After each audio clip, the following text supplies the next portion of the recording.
Revamp Tamus versus Revamp Freya. Sino nga ba ang mas malakas at magiging pinakamalakas na fighter sa Land of Dawn? Ang gagamit ng Freya ay si Camps. Samantalang ako naman ang gagamit ng Tamus. Paalala lang, ito ay hero experiment lamang. Sinubukan lang namin ang lahat ng possible item para malaman kung sino ang mas malakas sa sabayan.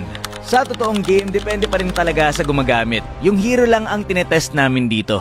Umpisahan natin sa level 15, no item. Bali naka-custom lang kami dito guys, nagpa-level 15 kami. At naka-same emblem lang kami na hindi makaka-apekto sa mismong clash namin.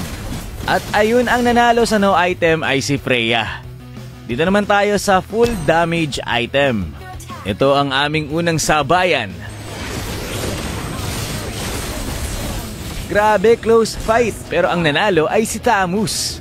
Sumubok na nga kami dito ng iba't iba pang item kay Freya, pero ito lang ang nagiging resulta lagi.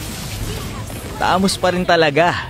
Kaya naman ang next na sinubukan namin dito ay full sustain build or tank build.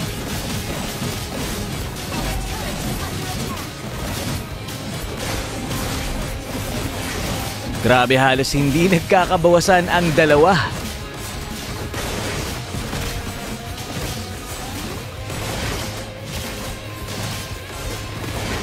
Kaya lang mas mabilis mag-cooldown ang ultimate ni Tamus kesa kay Freya.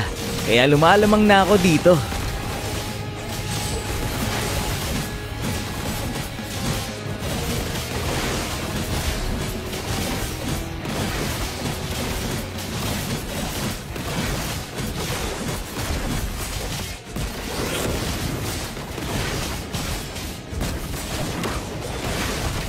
At ayun, kung makikita nyo, ang nanalo pa rin ay si Tamus. Dito naman tayo sa 3 damage, 3 defense item.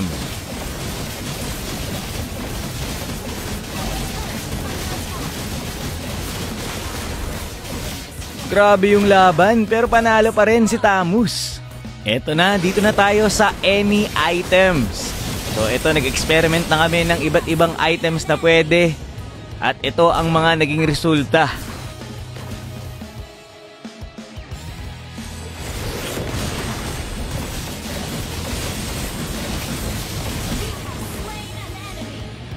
Lahat na tinry namin, naka-endless battle na Freya, naka-crit build, naka-high physical attack, naka-high penetration, pero ganito pa rin ang nangyari.